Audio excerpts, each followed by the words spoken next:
Apakah Nabi Muhammad buta huruf? Aja. Itu yang seperti tertulis di dalam kitab Yesaya pasal 29 nomor ayat 12. Sekali lagi, kitab Yesaya pasal 29 ayat 12. Silakan baca. Silakan dibaca. Yesaya 29:12.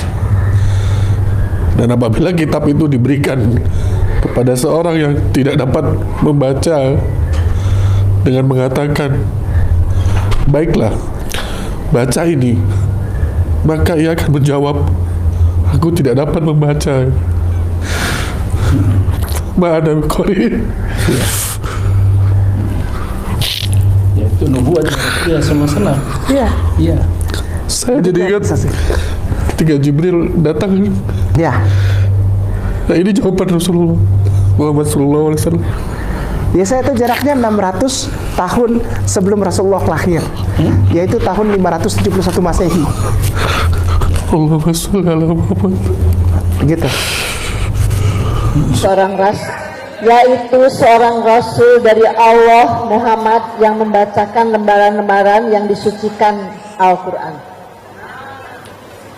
Kok berani-beraninya orang bilang Nabi nggak bisa baca? Hah? Mana orangnya? Bawa kemari. Rasulun yatlu suhufan mutahharah. Al-Bainah ayat 2. Rasul yaitu Nabi Muhammad yatlu suhufan yang membaca lembaran-lembaran. Di mana buta hurufnya?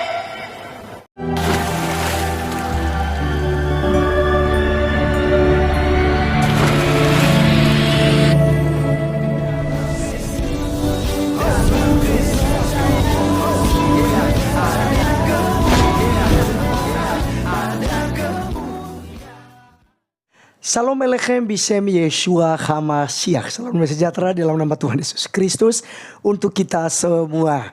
Teman-teman sekalian, pada video kali ini seperti kalian lihat di awal, ada seorang ustadz yang memang sebenarnya mereka ini Islam sejak lahir loh, tapi masih bisa dikibuli oleh Nona Kainama gitu ya. Si Ustadz Kainama si paling valid ya, data valid gitu.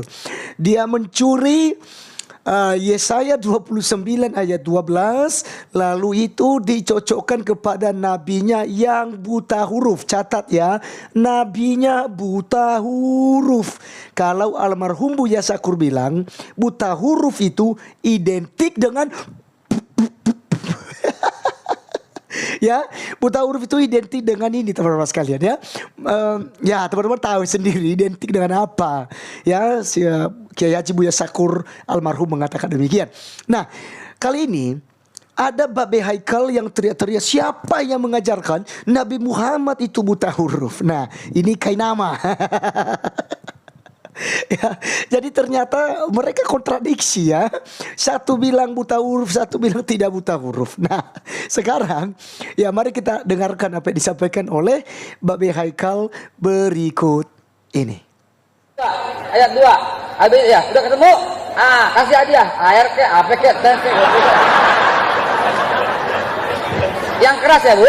Yang keras bacanya. Yang keras. Ya. A'udzu billahi minasyaitonir rajim.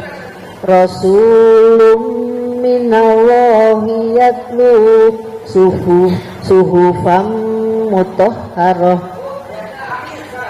Yaitu seorang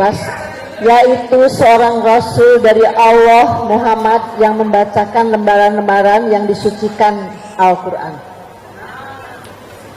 Kok berani-beraninya orang bilang Nabi nggak bisa baca? Hah? Mana orangnya? Bawa kemari. Rasulun yatlu suhufan mutahharah.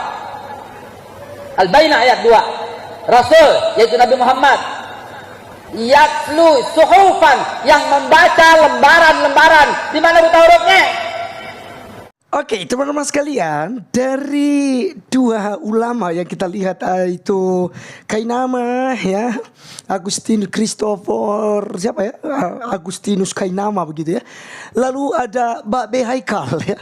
Yang kemudian ini sama-sama ya lucu-lucuan aja sih ketika mereka membahas kekristenan ya. Baik Babe Haikal maupun juga pun ya si Nona Kainama begitu ya, si Ustadz Kainama. Kenapa teman-teman sekalian? Karena Kainama bilang Muhammad itu buta huruf, tidak bisa baca tulis gitu ya, seperti kita lihat di awal tadi. Dan si Babe Haikal bilang Nabi Muhammad tidak bisa buta huruf. Tadi sudah dibaca. Ternyata Nabi Muhammad membaca lebaran-lebaran Al-Quran yang suci dari Allah, kata Babi Haikal. Ya, jadi Babi Haikal sudah jelas mengatakan demikian bahwa Nabi Muhammad bisa baca.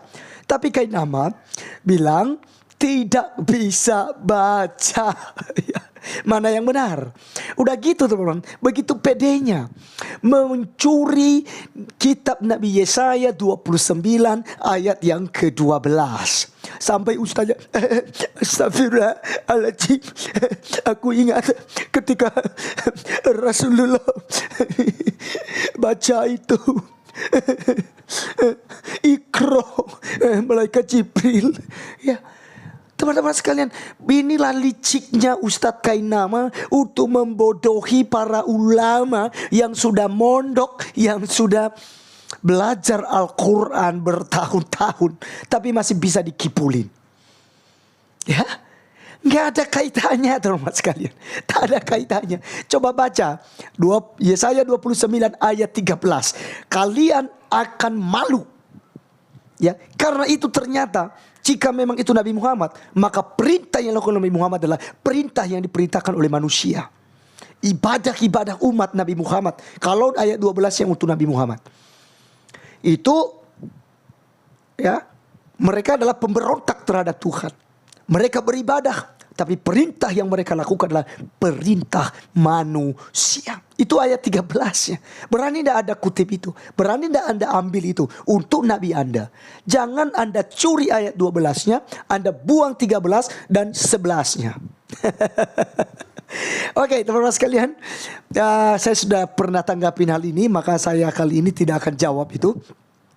Tetapi saya mau luruskan satu hal, bahwa dia katakan jarak Nabi Yesaya dengan Nabi Muhammad, kata Kainama, itu ada 671 Masehi gitu.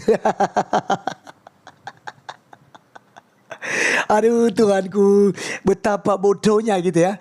Dan betapa bodohnya lagi ya, lebih bodoh lagi orang yang percaya dengan Kainama. Teman-teman sekalian, jarak antara Nabi Yesaya kepada Tuhan Yesus saja itu ada 700 tahun lebih. Ya, 700 tahun lebih teman-teman sekalian. Itu baru sampai kepada Tuhan Yesus. Dan jarak Yesus kepada Nabi Muhammad itu kurang lebih 600 tahun. Ya. Jadi karena mulai 1 Masehi itu, mulai dari kelahiran Yesus teman-teman, itulah dahsyatnya Tuhan kita.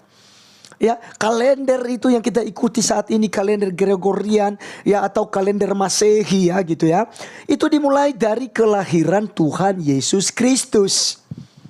Nah, itu mulai dari situ baru muncul Muhammad, nabinya Kainama dan ustadz-ustadz tadi yang dikibulin. Itu 600 lebih teman-teman sekalian. Bahkan Anda bilang di akhir abad ke-6 ya. Jadi kalau ditarik dari Nabi Muhammad sampai ke situ, anggaplah 600 tahun saja. Kemudian dari Yesus sampai ke Nabi Yesaya kita mundur 700 tahun lebih. Berarti ada 1300 tahun jarak dari Nabi Yesaya ke Muhammad. Jadi ini ngarang ya, ngarang, benar-benar ngarang si Kainama. Lalu sekali lagi teman-teman, bahwa jika memaksakan Yesaya 29 ayat 12 untuk Nabi Muhammad, konsekuensinya ada di ayat 13. Maka Anda mampus dengan keimanan dan kepercayaan Anda kepada nabimu dan ajarannya. Karena ternyata itu semuanya itu hanya perintah manusia. Oke teman-teman sekalian, sekian video kali ini. Sampai ketemu di video berikutnya. Tuhan Yesus memberkati kita. Salam.